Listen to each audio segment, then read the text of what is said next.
This is the Requiem Metal Podcast, episode 29, Cathedral. This episode brought to you by Earache Records. Visit earache.com for all the music you're about to hear on this program. Also, coming November 11th, Order of a Need.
Welcome to the Requiem Metal Podcast. That was Soul Sacrifice, the original version from Cathedral, which will be the band we'll be exploring this evening. I'm Jason Hundy. And I'm Mark Rudolph. And the record that you can find, the original Soul Sacrifice, comes from Cathedral's debut, which was... Forest of Equilibrium. Yeah, a very important record in the annals of heavy metal history, for sure. Oh, yeah. For when it came out, this is the height of grindcore.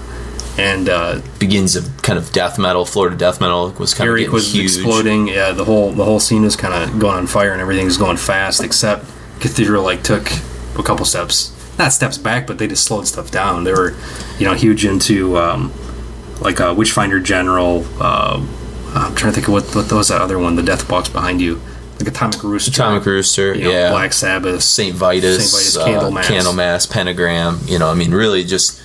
Trouble, any of that kind of, classic kind of doom stuff, which really was, it had a scene before this in the 80s, but it was really a kind of a small scene and very nichey. It was almost like everybody might have had a Candlemass record or a Vitus record, but the scene as itself wasn't as together as say the whole grindcore scene or the Swedish death metal scene or something like that. Yeah, and it was almost unhip to kind of be into Trouble, I would imagine, in 88, or to be a huge Candlemass fan. People want you to be into Morbid Angel and Obituary, and that stuff was much more kind of appealing because of the energy factor mainly, because there was sort of a lack of energy that a lot of people I think thought existed in a lot of the doom metal and stuff because of the speed being so slowed down and stuff.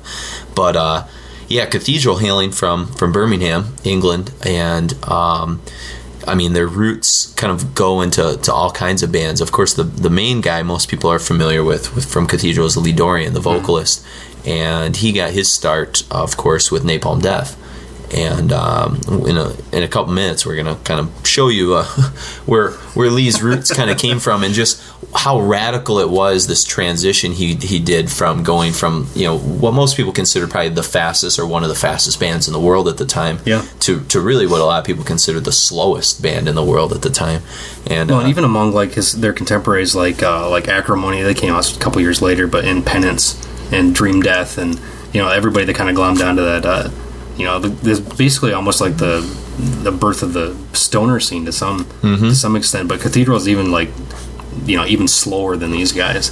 It's just all about setting this tone of just absolute morbidity and moroseness. And certainly that they kind of kept to that in the first couple records that we're going to be playing you today, and then you'll start to hear towards the end of our show that we're going to be doing tonight, which of course this is kind of part 1 of 2. We'll be doing part 2 down the road, much like we've Anathema part 2, and Cathedral's just too big, and just they've gone in way too many directions to be able to kind of capture them in the just pure one length show. Of the songs. Yeah, and that's the other problem is how long, especially the early records, their songs were. Another thing we should mention, out of the British Doom scene, we had, how many different directions we had. We had Cathedral going one way, Paradise Lost, My Dying Bride, Anathema. Yeah. It was just a weird, like that was like kind of the birthplace of all this stuff, but it just went in all these different directions. And each influenced other bands in other countries in different ways. Paradise Lost really kind of informed Catatonia's sound, for instance. Sure. And, Anathema, gets the sort of Pink Floyd kind of doomy, gloomy kind of thing moving. And Cathedral almost always stuck to more the Black Sabbath road and kind of the 70s rock road a lot more. Whereas like My Dying Bride, we're doing almost like this sort of Renaissance kind of gothic-y kind of doom stuff. Yeah. Cathedral was sort of playing around with like horror movie stuff and camp stuff, which of course you heard after this record. Yeah, more after this record, the first one, but like that's where they're kind of eventually lean into. Paradise Lost will move into like electronic elements. It is really fascinating where all those sort of British doom acts kind of took it, and of course, and how far they stretched that. Like look at Anathema today, and Bride's probably the most similar to how they were, but Paradise Lost, everybody's experimented huge. It's kind of neat. And you heard a little bit of that experimentation last week on the Halloween show. We played Hopkins Wizfinder General, which is kind of more the mid era of Cathedral, not necessarily what they sound like today, but kind of what they sound like maybe near the end of the show is where they're kind of that was one. Well, yeah, I don't know if we want to go into the whole Columbia earache thing, but that's when they were on a major label, and that was their second big record, and kind of made a huge. Because how you could never write another Force of Equilibrium again. That's kind of like a lightning in a bottle moment. Yeah, I think. Yeah, exactly. And in this first record, this is the band members outside of Lee Dorian on the first record were Gary Jennings, who is a consistent. He and Lee Dorian are the two most consistent members. I think they're two only original members, correct? Yeah, well, the guys that are in the band now, Leo Smee, and I can't think of the other guy's name right now, but we don't need to worry about that but they've been on like 5 records with them. But and Gaz Jennings came from Acid Rain, correct? Which was more of a thrash metal band. That's what they say. Yeah, I'm not terribly and familiar. They mentioned that in the Cathedral interview I did like years ago about Acid Rain. It's like kind of a thrash band. So yeah, and the British thrash scene was always kind of way different. It was like bands like Sabbath and Diamond Head and stuff. Yeah, just kind of a different kind of feel to the thrash than the kind of Bay Area stuff or the New York stuff. But Gary Jennings and Lee kind of met, and they kind of realized that they were like, they're part of this more extreme metal, faster metal scene, but yet like they started talking a lot about Black Sabbath records and a lot about, like crazy 70s progressive rock stuff, Wishbone Ash or Mellow Candle, like folk music, from Ireland, and just like you mentioned before, Atomic Rooster, Witchfinder General, and like kind of uncool bands. They started talking about stuff that never really got any kind of I think it was big with the fans that it had, but as far as like widespread acceptance, they were pretty much unknown. And so like they said, hey, you know, like let's start up something. I mean, it might be the worst decision we've ever made for me to quit a band that's got as much hype as Napalm Death, and you know, but let's put it together. And then we've another guy from Acid Rain was Adam Lehan that came out on rhythm guitar. I don't know if he's rhythm, but I think they both played leads on the first record. And then the original drummer on the first record was Mike Smale, correct? Yeah, from Penance and Death. And I'm a huge Penance fan, especially and he was, Parallel Corners. It's kind of funny how they have this reoccurring thing of bringing over American members, which we'll talk about another one later. But reading in the Decibel Hall of Fame, Mike was talking about how he was so nervous to play on the record and to play that slow. That's why he put so many fills in. Because he thought it was boring. Yeah, you know, he really wanted to like flourish it up and do his best job possible. And they were kind of pissed. They're like, "No, you're missing the point. Slow it down." Yeah, it's pretty cool. And then who was the other member? Was it Mark Griffin? Yeah, and he was a bass player, right? Yeah, he after that he went on to Year Zero and Black Star with Jeff Walker and Ken Owens. Ken Owen and Ricardo something or other. Carlos Regalia or something from Swan Song. Yeah, from Carcass stuff. So interesting, man. The roots of these guys lie all over the place. And, it's almost as incestuous as the Swedish Death Metal. Yeah, absolutely.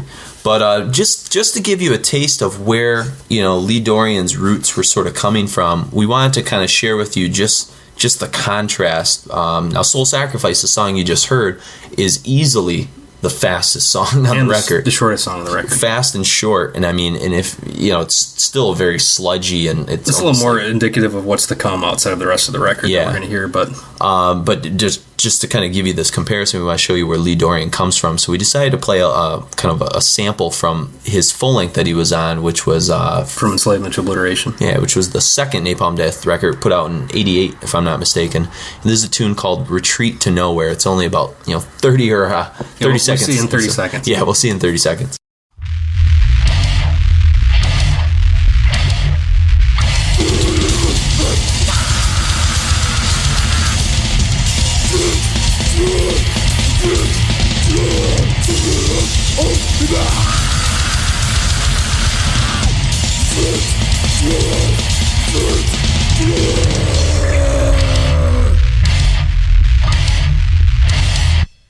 Well, that was refreshing and kind of woke me up a little bit. A little Napalm Death, Retreat to Nowhere. And so you can see, where his style was very guttural and very fitting for the grindcore and extremely fast. What you're going to hear in the next set that we're going to open things up with here from the debut record, it's like molasses. It's almost like there's a lot of vibrato to his vocals, but I've never really heard anybody sing like that, before or since. And he really he only does it for the first kind of record and a half. Really, I think he kind of still continues it a little bit on the Soul Sacrifice EP, and then he kind of really starts singing a lot more in the later stuff. And almost singing in quotes. Mm-hmm. It's like he's not a traditionally a great singer, but he plays to his strengths a lot, I think. So he's really unique, and it really kind of fits with the tone of the music. Yeah, and in this first record, it was hard for me to get into because I came at this record going backwards, like usual. You started out on was it Ethereal Mirror? Ethereal Mirror, yeah. Okay. And so I heard like kind of this dynamic nature. I mean, Ethereal Mirror is a very dynamic record in a lot of ways. Super energetic too. And going back to this, it was hard to get into at first, but then after a while, like I kind of hooked in. And this one like kind of sparked the imagination of almost everybody we know. It was kind of weird because it was more accessible, I guess, too, because it wasn't quite as extreme as a lot of the other stuff, as far as just being over the top, like vocally or anything. And it almost kind of is a very trance album in a way. Like I know Lee talks about the track we're going to open things up, Serpent's Eve. He kind of says like it's relentlessly slow. It's almost like you're caught in like an opium trance. You almost feel like life around you sort of moving in this kind of slow motion kind of area. I remember taking a nap a lot to this record, or just not even falling asleep, but just kind of laying down in my bed like on a Saturday afternoon and just kind of like losing myself for a while. And it's quite an interesting sound. So if you're driving around or something like that, it might be like a dangerous record to kind of listen to in a way. It might be a good one if you're going to start jogging. Yeah, start jogging really slow. Yeah, exactly. So you don't get the old side pain or whatever. And then maybe by the end of the Cathedral show here, the pace will have moved move forward with songs like Ride and start going for a walk, and then maybe pick it up to a slow jog, and then you can sprint home or something. And that's what we're here, exercise music for you, because we're looking out for your health, But Serpent's Eve in particular, one of my favorites, and then Equilibrium. You like this song that we're gonna play? What was it? He's actually, it's the first they do that. Well, not the first they do, but it's the first that really I think has a hook in it out of the record, and his vocal melody actually follows the music pretty well. I think it marries really nicely, and it's probably one of the catchier songs on the record, I think. Yeah, I think especially when he says Equilibrium, his vocals change in a kind of way. He does this kind of thing that he's good at doing, almost like a horror movie like monster kind of sound that he can kind of create. It's pretty nifty stuff. And then we're gonna close things out with A Funeral Request, which seems to be kind of like the fan favorite off this record. It was also they re-recorded it on Cosmic Requiem as well. Yeah, so enjoy the slow as molasses doom sounds from Cathedral's debut record. This is Serpent's Eve to open things up.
You just heard A Funeral Request, Equilibrium, and Serpent's Eve by Cathedral.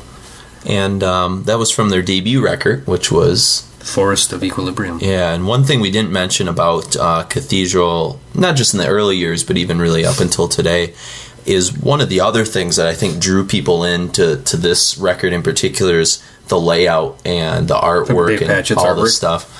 I mean, Dave Patchett really sort of based a lot of his artwork on Hieronymus Bosch, the Spanish kind of medieval Renaissance artist who did these like almost like ridiculously over the top, fantastical kind of drawings of the one I saw when I was in Spain a couple summers ago is Heaven, Purgatory, and Hell. And in Hell, there's like all these sort of like abstract creatures like biting the heads off of like, you know, people, and there's people that like are like fairies running around and just doing, it's almost like Midsummer's Night's Dream, like kind of just bizarre stuff. It really kind of encapsulates that whole weird medieval era. Yeah, and you know, like Genesis and some of the early like, you know, early 70s prog bands were kind of like obsessed with like kind of these just bizarre kind of fantastical Alice in Wonderland kind of Victorian creatures kind of elements that it's really got that feel existed. to it. And I think the artwork really captures it. If you've never seen a Cathedral cover, yeah, obviously it's very hard for us to convey that over the airwaves here, over the pod waves, internet waves. Just go to Amazon or go to ericrecords.com, check out all the covers. He did every cover, I think, except for End Time.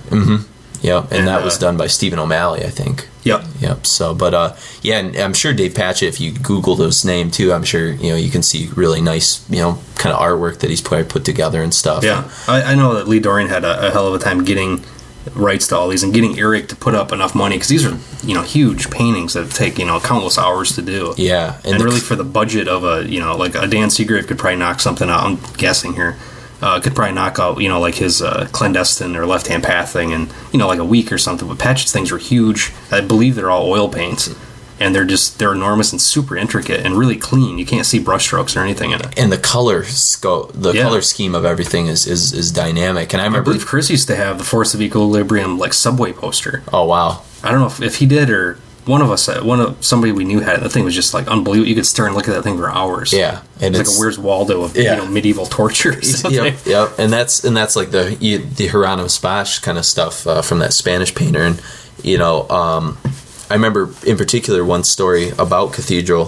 For me, when I was in high school, I had a Force of Equilibrium T-shirt, and on the back it had like the big fat lady, kind of fat, naked kind of person or whatever, with like the cones around her nipples and stuff. Yeah. And I remember the principal from Mount Pleasant stopping me and being like, What's going on with this shirt here? And I kind of gave him this really like academic answer. I was like, well, that's actually a medieval portrait of blah blah blah, and I just total BS. Yeah. And he's like, oh, all right.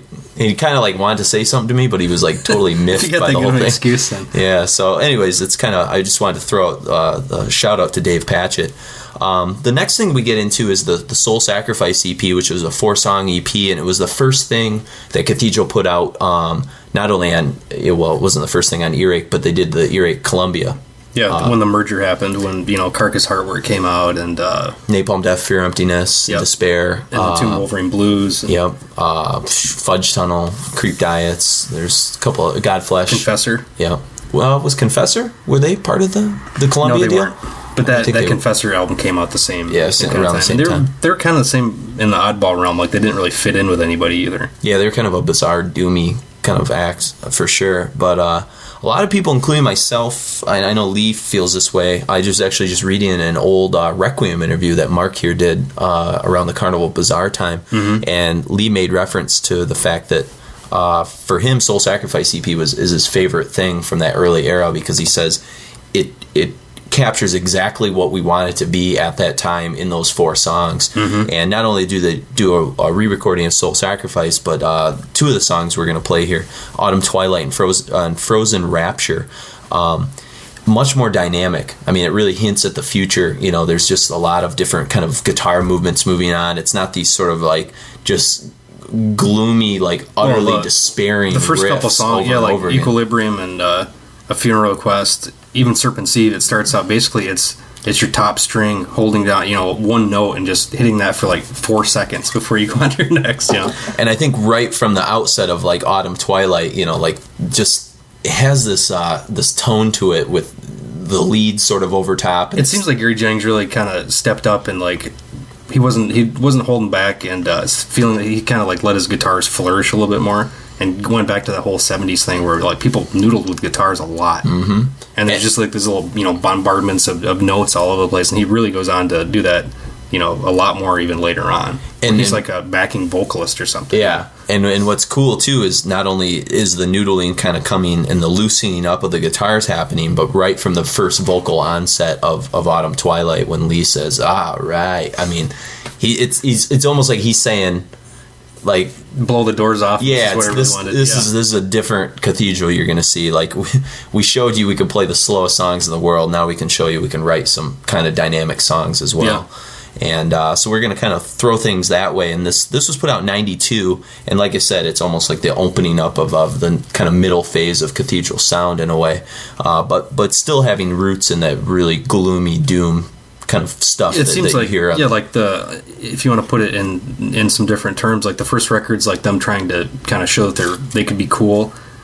Autumn Twilight's them starting to be like, accepting of themselves a little bit and happy with who they are. And then, the next record, Ethereal Mirror, they pretty much like, this is who I am, and I'm, scream it from the rooftops. If you don't like it, then who cares? Yeah. And I totally agree. Now, Ethereal Mirror is sort of, well, I don't want to get into it yet, but it's a very personal record for myself, and I'm sure Mark feels the same way.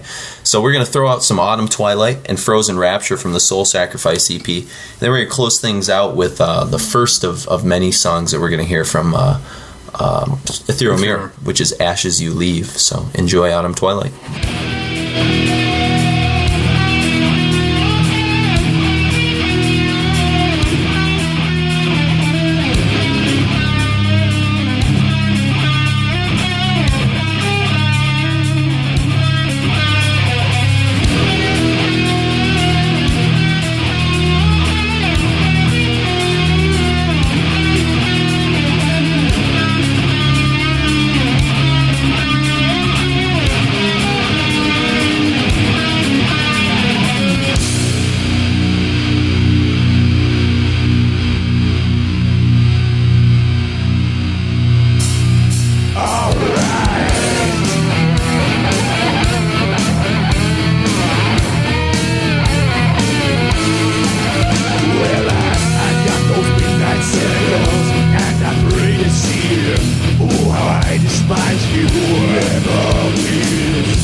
fear, cast in light, and the sun shall never rise again. No more visions to be read. Speaking by the unbelievers, led into a shadow grave. Well, here I am now, so far away, ignorant yet another minute. Here I stay now, caught between lives that you fall and the lives I've been here.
You just heard Ashes You Leave, Frozen Rapture, and Autumn Twilight.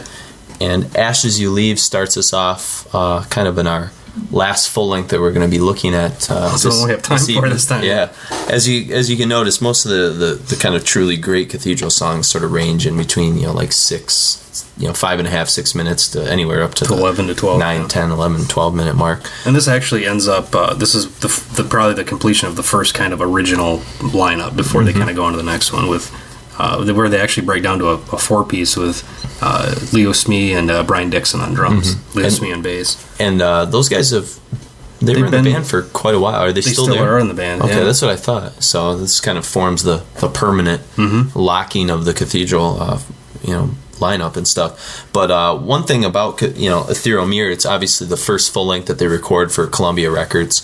I think there was a lot of pressure being put on them to write bigger songs, more bombastic things, catchier elements. Well, they had a budget. Yeah, and it really shows through in the production of this. And I mean, they really stepped up on the songwriting and everything. I think it's a flawless record, really.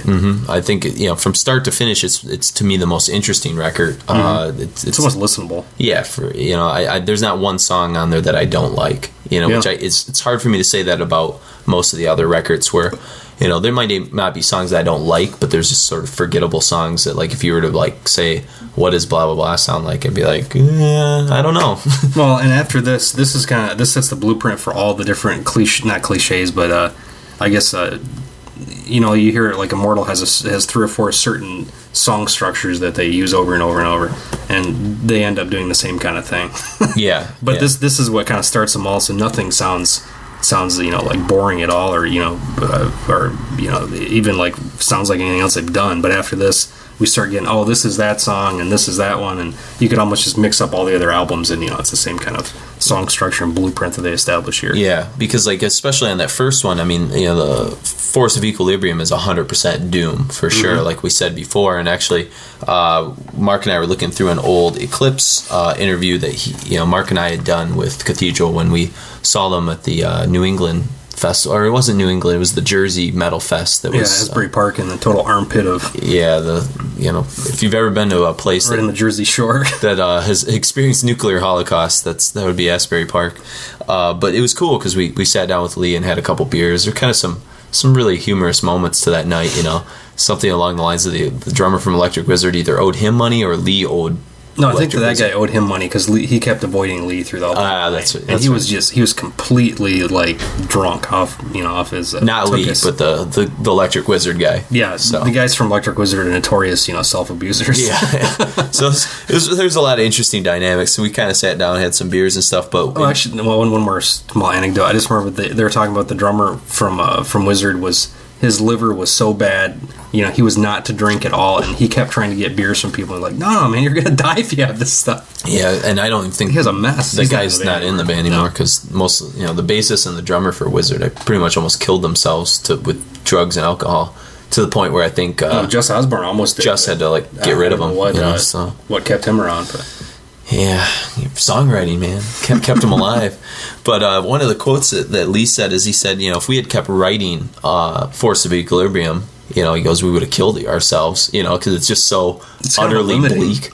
Plus it's limiting. Yeah. I don't think there's any way you couldn't write a follow-up to that would have anything to it at all. Yeah, he says if we'd done Forest for 5 albums, we'd be totally dead. But alongside that, he talks about Cathedral. He says the turning point for Cathedral was when we did Ethereal Mirror. He said the production on that album is so big, we had such a huge budget. When you do an album like that, it almost sets a standard you don't want to set. It holds you to something that you have to live up to. And this, again, like Mark said, it sets really the blueprint for the future of kind of Cathedral's sort of sound, because it introduces not only some of the 70s progressive kind of elements, but almost, it launches them into the unfortunate tag that gets kind of stuck on them for a while of kind of stoner doom.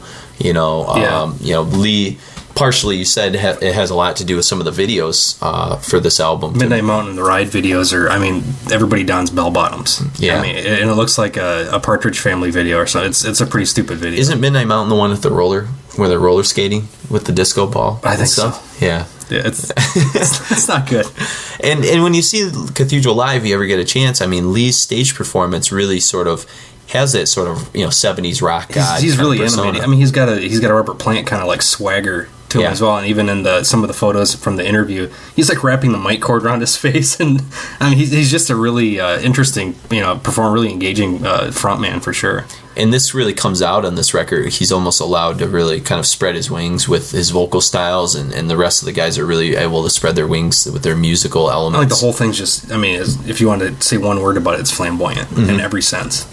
And not in like the over the top progressive rock kind of way where it's almost so self indulgent that it's kind of gross. But yeah, it's very loud and proud, and wears a lot of its different influences: the 70s rock, the stoner kind of things, the groove metal, and even to some extent, the disco influence. Disco Supernova. Yeah. And he said that Lee said, or was it Gary that talked about listening to disco? No, it was Lee. And this was an older. I think this was after Carnival Bazaar, or right after that record came out. And I was asking because you could definitely hear some like calypso and disco kind of like influences. He's like, oh yeah, man, when I'm down, I listen to disco music, man. It's you can't listen to this crap all the time. Oh sure, and there's actually an interview too where Gary Jennings in that same kind of interview that we did with him, the poll quote that Mark pulled out. Gary Jennings says, music that's popular is too jolly and too cheerful, too sunny, shiny, too psychedelic. That doesn't really relate to how I feel about the world. I'm not a miserable, depressed person, but the way I see the world going kind of scares me quite a bit. Actually, Lee Dorian. Oh, was that Lee that did that? Yeah. Oh, yeah. I don't think we talked to Gary. We didn't talk to Gary. Gary. He's kind of quiet. So...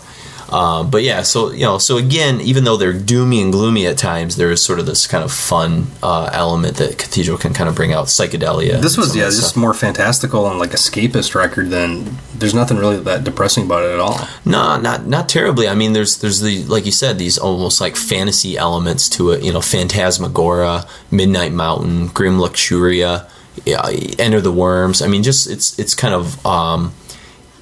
It's not rooted in the reality that I really feel like the first record is, where that's like a record somebody who's like on suicide watch is kind of spinning over and over again. Yeah, suicide watch in Victorian England or something. Yeah. And this, I mean, even the cover on this one, it seems a little more playful than the like sullen nature of that first one. Mm-hmm. And you can hear right off the bat that they're really kind of wearing their Sabbath roots kind of on, they're wearing them loud and proud with Violent Vortex, which is kind of the intro you're going to hear in a second, and then Ride, which sounds like it could have been off Masters of Reality, for all I know. Grave, yeah. I mean, exactly, that Children of the Grave kind of riff. And then we're going to close things out with Fountain of Innocence, which we'll talk about when we come back. But what were your thoughts on this record, being that by this point you guys were doing Requiem and stuff? I mean, what was the impact amongst like your group of friends and amongst... There's a little bit of backlash. I don't know if we initially resisted or not, to tell you the truth. I remember,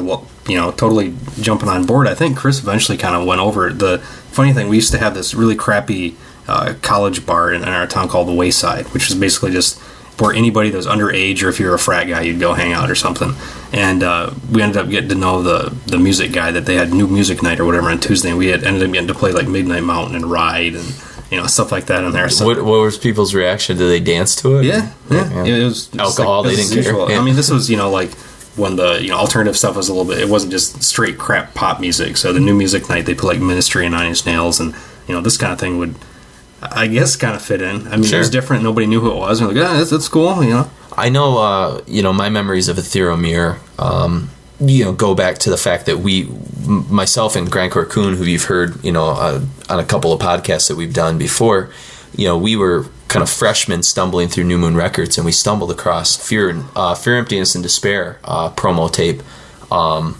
And then right next to that, because it had the similar kind of cover, was just a white photocopied black text. Yeah, it was a Cathedral Ethereal Mirror, promo cassette tape, and we took those home, and we really weren't into the Napalm Death at first, because it was, that's one of their transitional albums. Yeah, it's like, what is this, and I mean, we hadn't really been familiar with too much grindcore at that point, so it was kind of beyond us. Were you into like Corrosion and Conformity and stuff at this point? Yeah, and I mean, we were rocking into COC and, Caius and some of that other stuff, and all of a sudden, you put on Force of Equilibrium, or not Force of, but Fountain of Innocence from this, from Ethereal Mirror, and it was like, whoa. And to this day, Fountain of Innocence is still kind of like the song for me, but I'll talk more about that. And it's kind of ironic because those cassette tapes ended up being from whom? Oh yeah, they were actually advanced back in the day. They'd give you just cassette advances before the CDs came out. So yeah, we got those, and then we got jewel case promos. So then we turned those back into the record store. So before I even met Mark, I was buying Mark's tapes, and kind of getting into that stuff. So it's kind of a funny little aside. But let's hear a trio of tunes from Ethereal Mirror, Violet, Ride, and Fountain of Innocence.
sentiment. I face the wall. Discovery turning out, but there's no more. Monsters I wish to discover, and I am physically unable to track back down what's going on.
Fountain of Innocence, Ride, and Violet Vortex from the Ethereal Mirror record, the second full-length from Cathedral, and really the third release that we're kind of focusing on.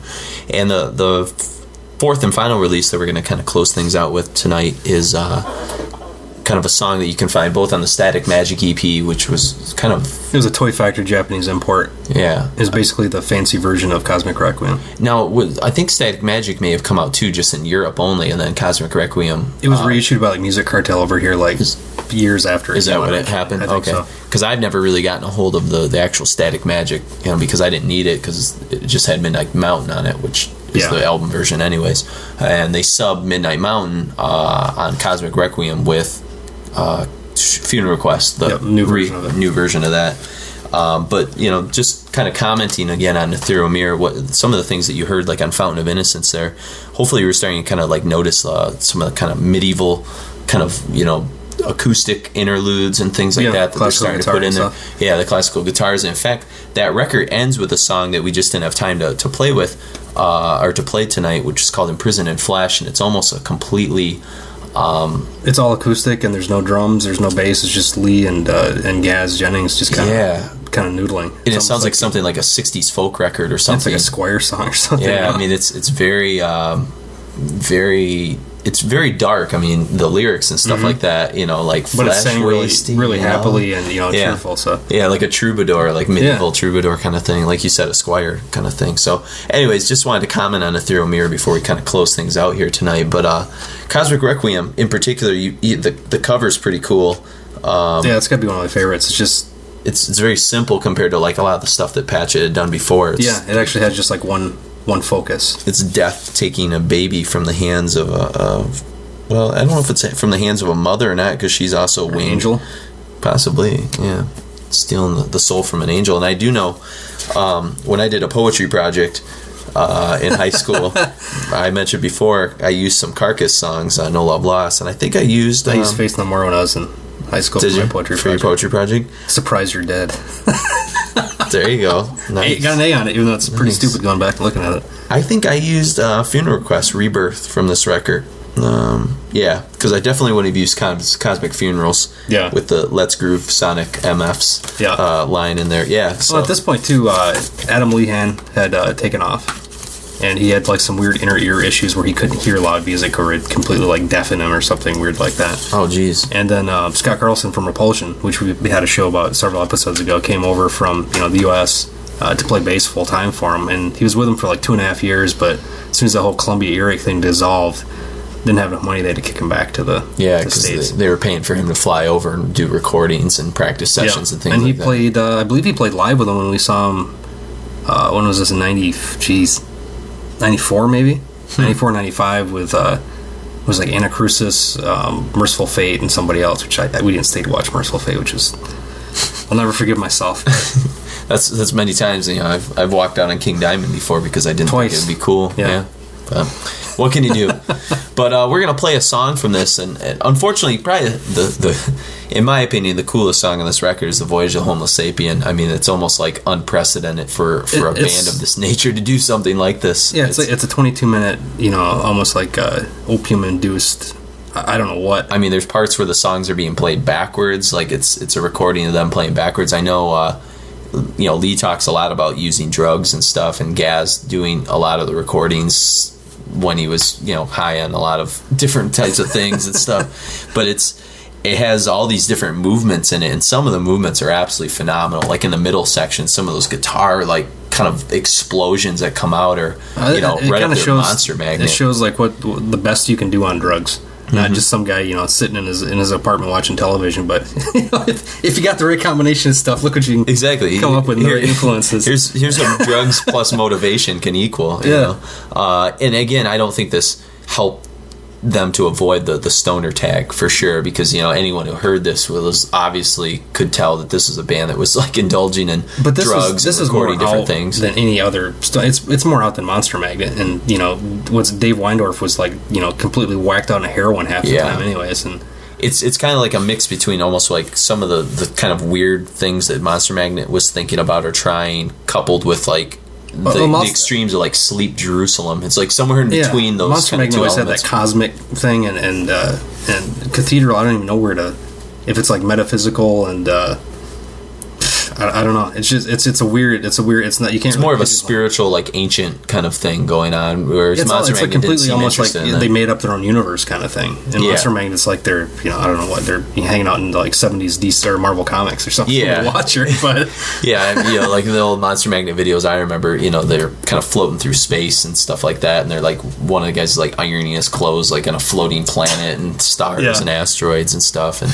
Yeah, for sure. There's definitely an aesthetic that Cathedral creates that gives them their own kind of feel, and it made them stand out certainly in Earache and Columbia and all that kind of stuff. And their later on records, they end up adopting a lot more, B movie stuff and Japanese monster movies and Hammer horror stuff. And I think they lose a little bit of their uniqueness when they start going that route, or Planet of the Apes songs. And there's one about the Omega Man, Richard Matheson book.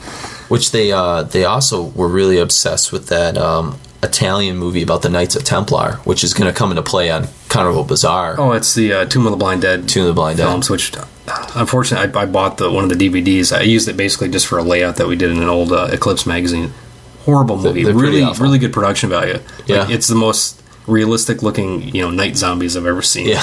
But it's boring. But Yeah. I could see if you're really like whacked out where it'd be pretty engrossing. Or just, for pure humor reasons. Sure. maybe. Or growing up, they're probably a good maybe 10 years old than us or something too. So that that whole we worked with a guy at the record store that was just enamored by anything bad movies. Yeah. Like, he like got so excited. Like I don't even understand where that. Because I think in the pre-cable days, and I'm sure like in the BBC, I remember like we had the Channel 50 monster movie on late Sunday night or something. But most of the time they're so bad I couldn't get through them. I couldn't get that.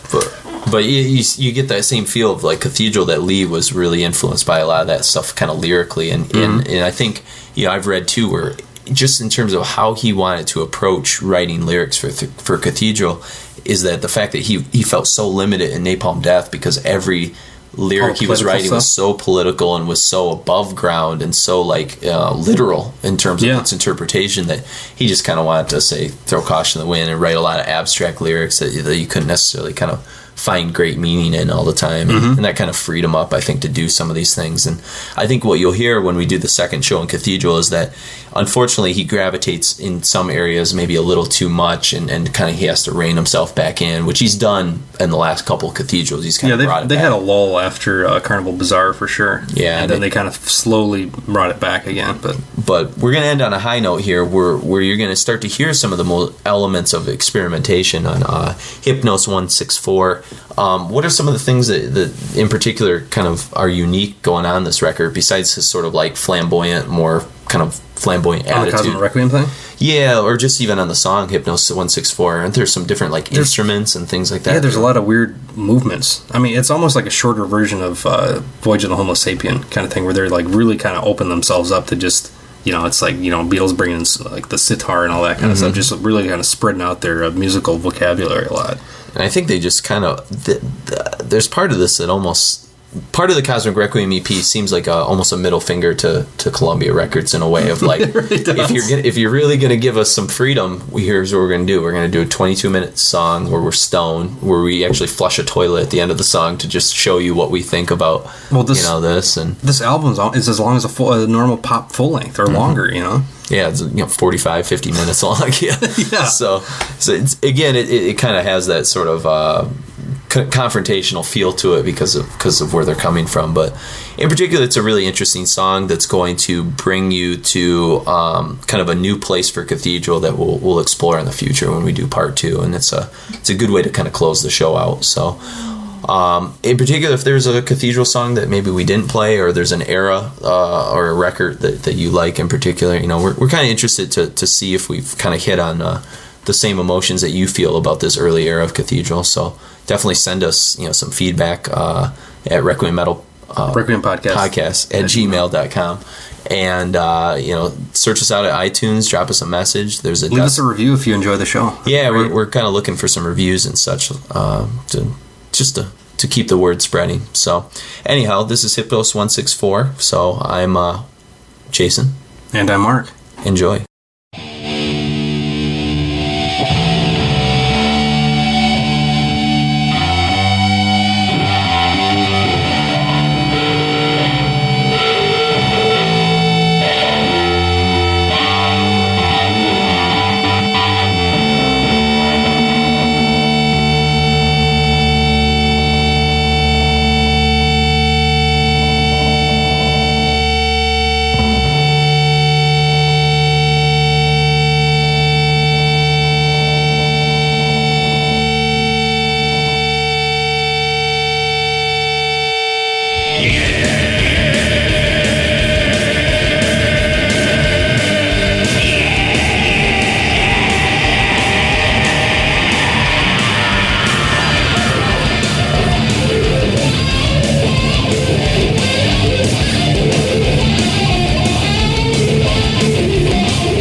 my conscience, heal the anger of rain. Nature drifts fall from every way. Right upon age of external animal life.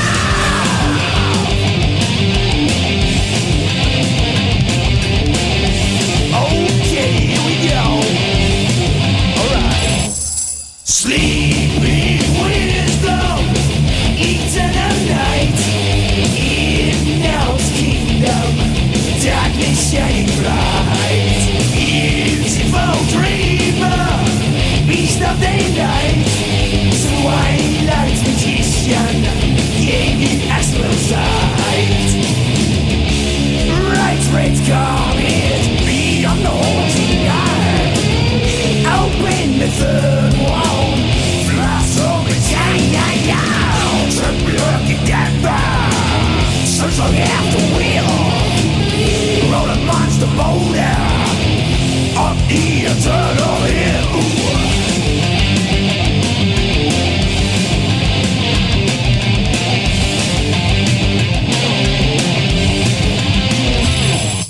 Transformation, but next delight. The man becomes a lion with seething might. Cleansing dream God, and split round to the right. Elegant creatures, eats the human race. It's Bugs and Joe, touching spirits of the animal kingdom. Hunting on man in a revolution, yeah.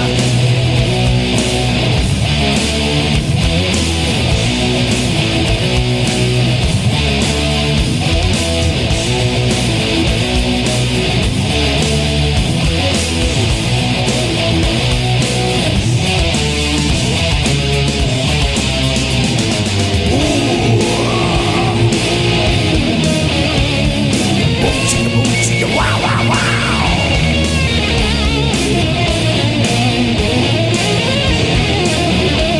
Well, ow, ow, ow, chicka, ball way. Alright, let's go. Listen. Precious children of early devotion.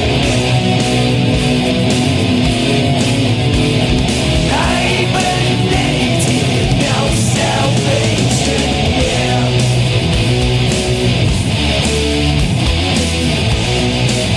Ow, ow, yeah, yeah.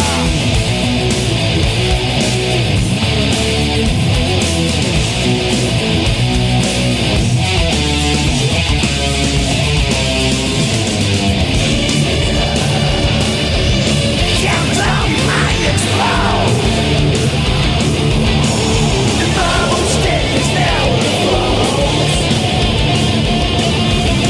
Down inside the passion line. And it melts with the rose. Oh no. Nature bleeds in the hands of human. Must be only good one. Be a dead one, yeah. That looked to me like it was from another planet.